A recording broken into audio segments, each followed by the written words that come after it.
Boa tarde, eu sou o Leonardo. Boa tarde, meu nome é Gustavo. Hoje a gente está aqui para apresentar um tutorial de como calcular o teor de umidade e a taxa de secagem nesse caso aqui da maçã e da cenoura. Primeiramente, a gente tem que foram feitas três pesagens, tanto para maçã quanto para cenoura, e aqui a gente obteve as massas subsequentes. Na primeira pesagem, no tempo zero, a gente obteve 0,4973. Na segunda pesagem, no tempo zero, a gente obteve 0,5013. E na terceira pesagem, a gente obteve 0,5003. A gente faz essa mais de uma pesagem para diminuir a quantidade de erro que a gente possa cometer e isso representar mais fielmente a verdade, né? Então é por isso que são feitas três pesagens. Para título de tutorial, eu quero que vocês observem somente a pesagem que foi feita, a primeira pesagem que foi feita. Esses são os valores que a gente vai estar olhando, que a gente vai estar utilizando para fazer o cálculo do teor de umidade. O teor de umidade, ele é calculado por essa forma. No tempo t igual a zero, vai ser a massa inicial dividida por ela mesma. Então a gente observa aqui que isso sempre vai ser 1, que isso corresponde a 100% de umidade. E para para os instantes sequentes, a gente tem que a massa inicial no instante que eu estou calculando, no instante t, vai ser dividida pela massa inicial. Então aqui a gente vai ter, estou no instante t igual a 5. Isso vai ser 0,4218 dividido pela massa inicial, que é a fórmula, né? 0,4973. Agora, e aqui eu vou obter esse valor de teor de umidade. No tempo 10, eu vou ter 0,3319 dividido pela massa inicial. Qual que é a massa inicial? 0,4973. Se eu fizer essa divisão, eu vou chegar nesse valor. No instante 15, eu tenho esse valor de massa, 0,2608, dividido pela massa inicial. Esse valor, no instante t igual a 15, vai dar 0,5244. E assim por diante. É bem simples de fazer esse cálculo de teor de umidade.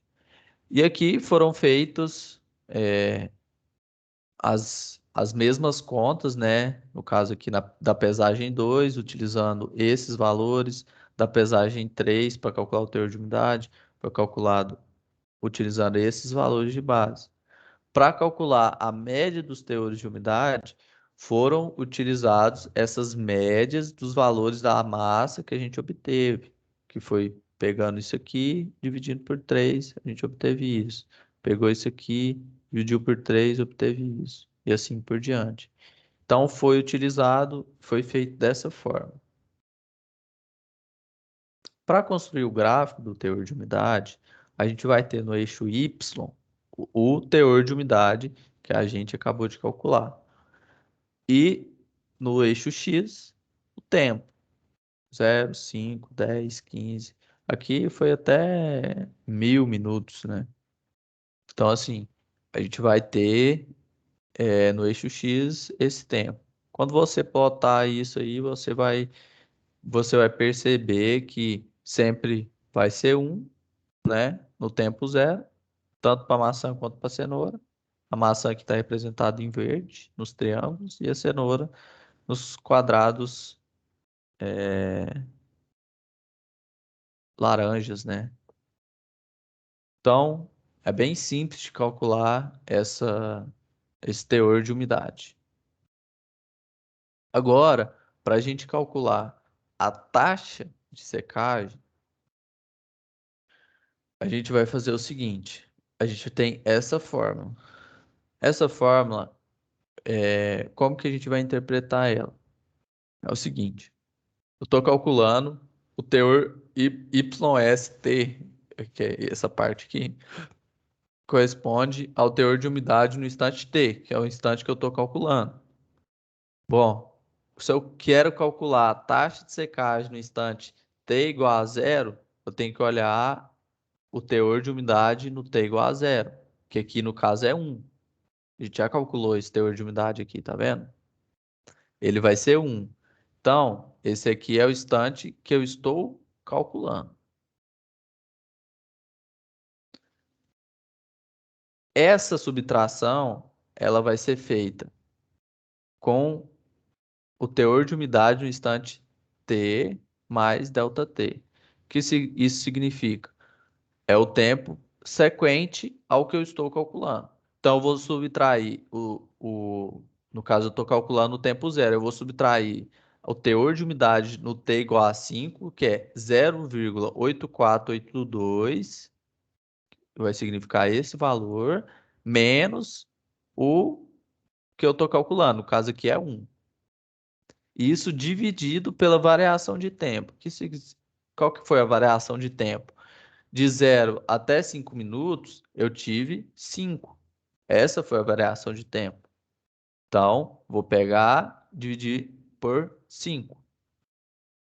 Quando eu fizer isso, eu vou obter um valor negativo. Por quê? Eu peguei esse valor, que é menor, e subtraí por um valor que é maior. Então, para que isso faça sentido fisicamente, é necessário que, quando a gente for calcular, quando a gente for utilizar essa forma para fazer isso, a gente coloque um menos no início para tornar esse valor positivo, porque esse valor de taxa de secagem negativo não tem sentido físico, tem que ser positivo. Bom, vamos lá. Agora eu estou no instante. Eu quero calcular no instante t igual a 5, né? Qual que é o valor no instante t igual a 5? É esse, 0,8482. Vai vir aqui, nessa forma, nesse ponto da forma, YST. Agora, qual que é o teor de umidade no instante t mais ΔT?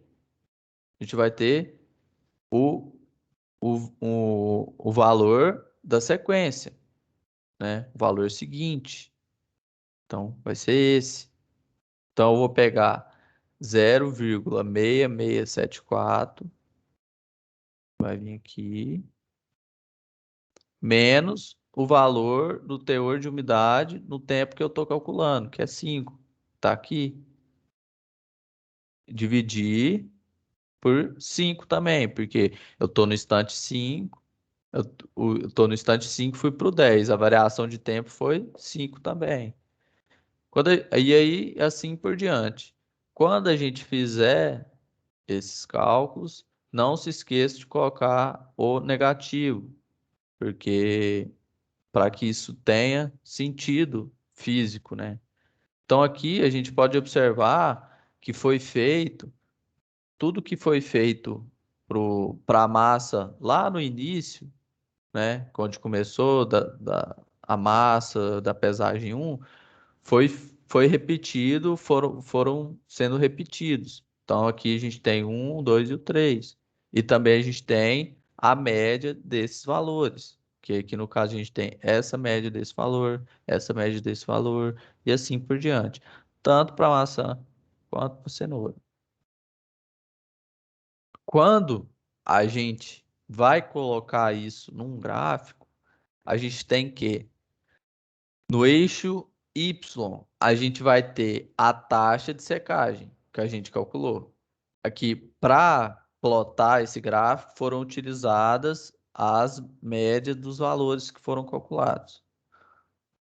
Então, no eixo Y, a gente tem a taxa de secagem. No eixo X, a gente tem o teor de umidade. Então, o teor de umidade são esses valores no eixo X e a taxa de secagem é o eixo Y, que são esses valores. Quando você colocar isso num gráfico, a gente observa que tem algumas diferenças, né? Então, porque isso vai diferenciar, porque cada alimento tem as suas características, né? Então a maçã vai ter um gráfico, a cenoura vai ter de outro. Se você fizer da banana, vai ter de outro. Se você fizer de uma berinjela, vai ser diferente. Mas o importante para que vocês saibam na hora de construir é o que que eu vou ter no eixo Y e o que que eu vou ter no eixo X. No eixo Y eu tenho a taxa de secagem e no eixo X eu tenho o teor de umidade. Então, com esses valores, quando você vai construir o seu gráfico, pode ser tanto no Excel ou você pode construir no Word, você vai colocar no eixo Y os valores que você obteve da taxa de secagem que você calculou, no caso aqui, essas médias. E no eixo X, o teor de umidade que a gente também calculou. Então, para você construir isso, você precisa dessas informações. Então, a gente se coloca à disposição de vocês aí. A gente queria agradecer as professoras também por permitir que a gente fizesse, né, essa monitoria. E é isso, espero que ajudem, né? Espero que isso ajude vocês a fazer, né, essa prática. E é isso. Muito obrigado e até uma próxima.